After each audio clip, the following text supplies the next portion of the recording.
एक दिन कहानी सुनने के लिए उत्सुक शिष्य अपने जैन गुरु को एक कहानी सुनाने के लिए उकसाते हैं। वे उस कहानी को ध्यानपूर्वक सुनते हैं क्योंकि उसके बाद एक प्रश्न आने वाला है। लेकिन कहानी के अंत में कुछ ऐसा है जो ठीक नहीं लगता। कहानी के बाद सद्गुरु कहानी में छिपे संदेश को उजागर कर रहे हैं। आइए सुनते हैं कहानी। एक दिन सारे शिष्य अपने जैन गुरु के चारों ओर बैठ गए। उनमें से एक बोला, गुरुदेव, कृपया आज हमें कोई कहानी सुनाइए। गुरु बोले, ठीक है, पर कहानी पूरी होने पर मैं तुम्हें एक प्रश्न पूछूंगा। कहानी सुनने की उत्सुकता में वे सब बोले, ठीक है, हम तैयार हैं। तब गुरु ने कहानी शुरू की। एक गांव में एक मोटी भैंस थी। रोज ही मैदान में चरने के लिए जाते समय वह एक झोपड़ी के पास से गुजरती।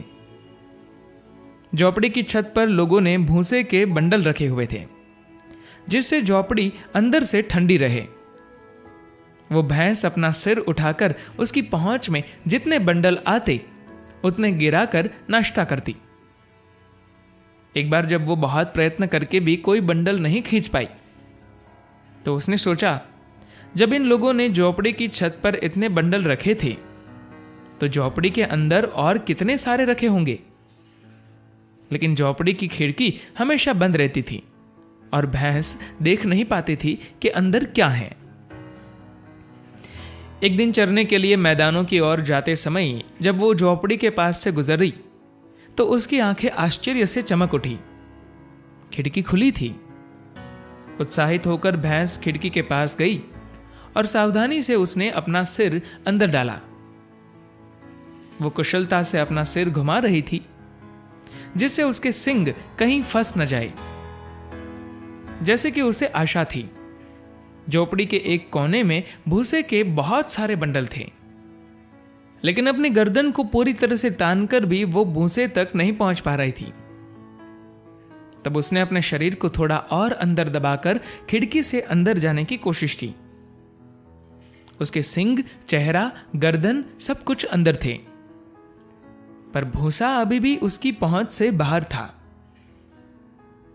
धीरे धीरे उसने अपने अगले पैर खिड़की के अंदर डाले, फिर पैरों को दीवार से लगाकर अपने शरीर को अंदर खींचा। धीरे धीरे उसका विशाल शरीर खिड़की की छड़ों से गुजरते हुए अंदर चला गया और तब उसके शरीर के सबसे बड़े हिस्से कुबड़ और पेट अंदर थे। अब सिर्फ पिछले पैर बाकी थे। तब उसने धीरे धीरे अपने को संभालते हुए एक एक करके दोनों पैर अंदर किए।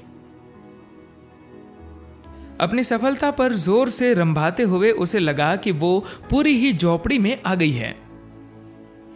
अब उसने अपने आप को तानते हुए भूसे तक पहुंचने की कोशिश की, पर वो नहीं पहुंच सकी क्योंकि उसकी पूंछ अभी भी बाहर फंसी हुई थी।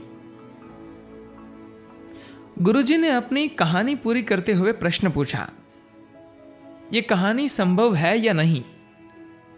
शिष्य बोले, ऐसा बिल्कुल संभव नहीं है। क्यों?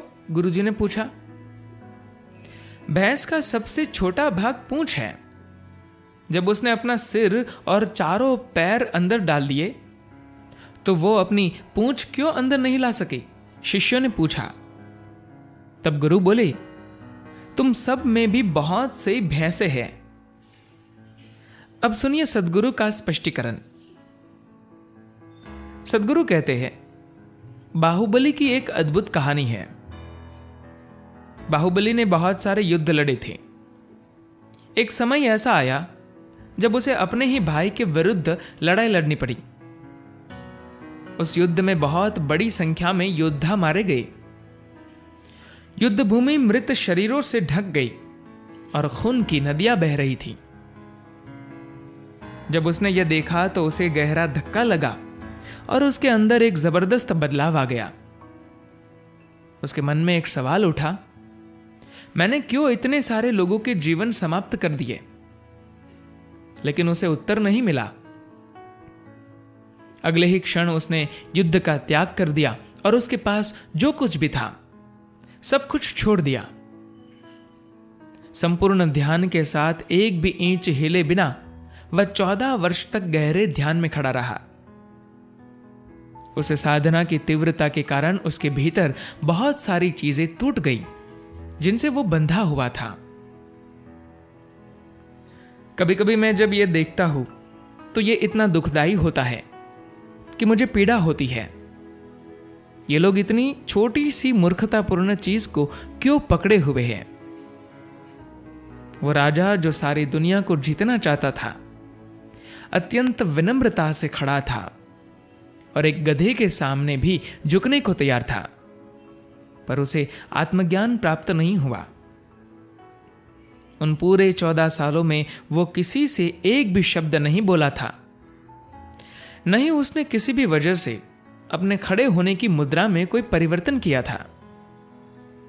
उसको यह समझ में नहीं आ रहा था कि उसे आत्मज्ञान क्यों नहीं हो रहा था। फिर उस दिशा में एक योगी आए। योगी ने मुड़कर बाहुबली की ओर देखा। बाहुबली को उनसे पूछने की इच्छा हुई, मैं और क्या करूं? पर 14 वर्ष मौन में खड़े रहने के बाद उसको अपना मुंह खोलने और कुछ पूछने की हिम्मत नहीं हुई।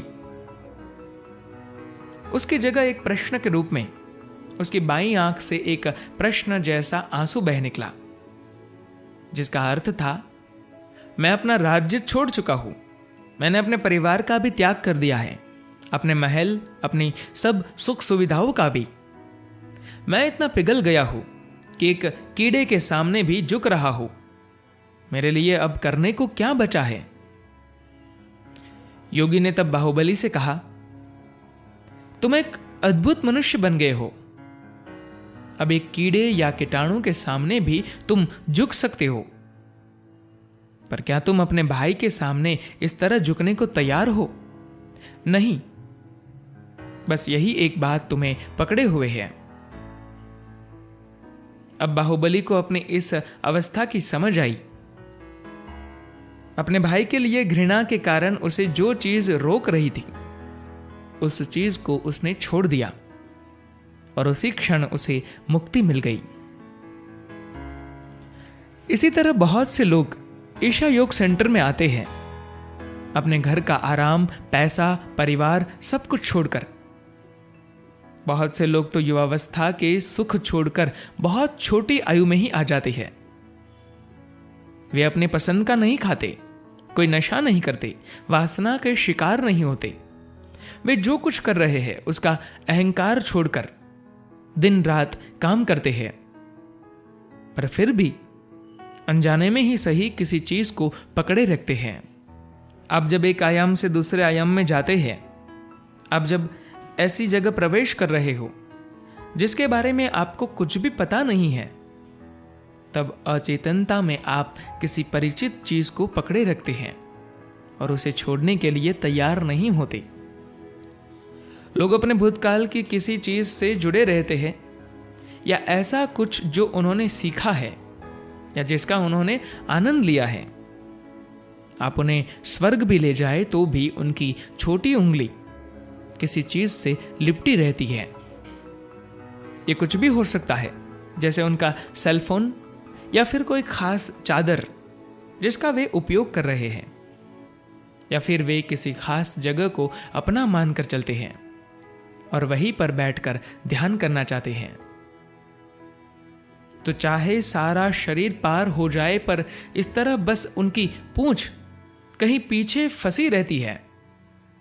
अगर सही समय पर पूंछ काट दी जाए तो वे आत्मज्ञानी हो जाएंगे।